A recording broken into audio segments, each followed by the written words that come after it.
Hello everyone, welcome back to my new video. So আজকে হচ্ছে একটা মিনি ব্লগ শেয়ার করতে যাচ্ছি। তো চলুন শুরু করা যাক। তো ফার্স্টে হচ্ছে সকালে ঘুম থেকে উঠে ফ্রেশ হয়ে খাওয়া দাওয়া করে ভার্সিটিতে আসি।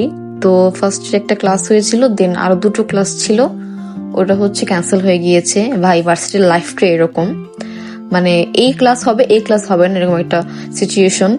তো ভাবলাম যে একটু ঘুরে আসি, আমার মনটা ভীষণ ভীষণ খারাপ ছিল। তো ভাবলাম যে ঘুরলে হয়তো ভালো লাগবে, তো যেই বলা সেই কাজ, তো বের হয়ে যাই। আর আমার ঘুরতে এমনিতে অনেক ভালো লাগে, টাইম স্পেন্ড করতে, তাই বের হয়ে যাই ঘুরতে। তো ফার্স্টে হচ্ছে কুটির শিল্পতে গিয়েছিলাম। আর কুটির শিল্পতে যাওয়ার পর মাথা তো পুরাই নষ্ট হয়ে গেছে, মানে যখনই যাই যতবারই মাথাটা আমার ঠিক থাকে না। এত এত জিনিস দেখে মানে কোনটা রেখে কোনটা নিব, কি করব না করব মানে বুঝতে পারছি না। আর এই মাটির জিনিসগুলো দেখে আমি জাস্ট পাগল হয়ে গেছি যে কি রেখে কি নেওয়া যায়। আমার তো ইচ্ছে করতেছিল মাটির এই সবগুলো আমি জিনিসপত্র নিয়ে যাই বাসায়, মানে এত ভালো লাগতেছিল। আর এদিকে দেখেন মিষ্টি কুমড়া, তাল, পেঁপের শেপ এগুলো ব্যাংক বানায় রাখছে, বা এগুলো দেখে তো আমি আরো ফিদা হয়ে গেছি। আমার তো ইচ্ছে করতেছে আমি সবগুলো নিয়ে আসি। আর ওইখানের জিনিসগুলোর এত দাম চায়। আর এই ফুলটা দেখে এত পছন্দ হয়েছিল আমার খুব ভালো লাগছে, কিন্তু ফুলটার দাম চাইছে অনেক, তো আর নেই নাই। তো এগুলো হচ্ছে ঘরে সাজালে অনেক সুন্দর হবে। তারপর হচ্ছে ফুলের দোকানটায় গিয়েছি, আর ফুল দেখে তো মাথা পুরো নষ্ট হয়ে গেছে, কারণ আমার ফুল অনেক ভালো লাগে। আপনারা যারা আমার ভিডিও দেখেন তারা জানেন। এরপর হচ্ছে চলে যায় স্মৃতিসৌধে।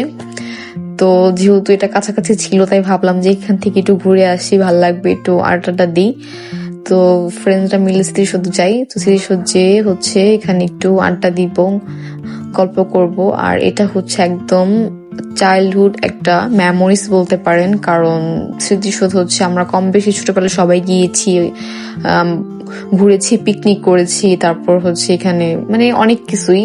তো এটা মেমোরেবল একটা জায়গা এটা।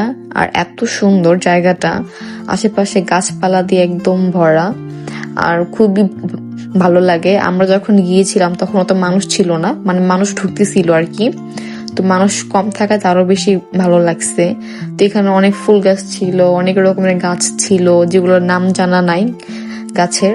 তো এখানে আমি আর আমার ফ্রেন্ড স্ন্যাপ নিচ্ছিলাম, আমরা সবাই একসাথে টাইম স্পেন্ড করেছি। আর এখানে পানিতে যে হাঁস আর হচ্ছে শাপলা ফুলগুলো দেখে তো আমার আরো মানে লোভ লাগতেছিল যে আমি যদি পিক তুলতে পারতাম এখানে শাড়ি পরে, আরো ভালো লাগতো। তো এখানে হচ্ছে গাছ থেকে আমার ফ্রেন্ড ফুল ছিঁড়েছে, আমি ওকে ভয় দেখাচ্ছিলাম যে যদি কেউ কিছু বলে আমরা তোকে রেখে এখানে থেকে চলে যাব। তো আশেপাশের ভিউটা অনেক সুন্দর, অনেক ভালো লাগতেছিল। এরপর হচ্ছে আমরা বাদাম খেয়েছিলাম, কিন্তু এটা ক্লিপ নিয়ে ভুলে গেছি। বাদাম খেয়েছি, আড্ডা দিয়েছি। তো এরপর হচ্ছে বাহিরে বেরিয়ে ভাবলাম যে একটু আইসক্রিম খাই। ফুচকা খেতে চেয়েছিলাম কিন্তু খাইনি, কারণ ওই দিকের ফুচকা নাকি একদম বাজে, পুরা ভিতরের হোক বাহির হোক, আপনারা কিন্তু একদম খাবেন না, পুরাই বাজে হয় ফুচকাগুলা। তো এখানে হচ্ছে আইসক্রিম খাচ্ছিলাম সবাই মিলে।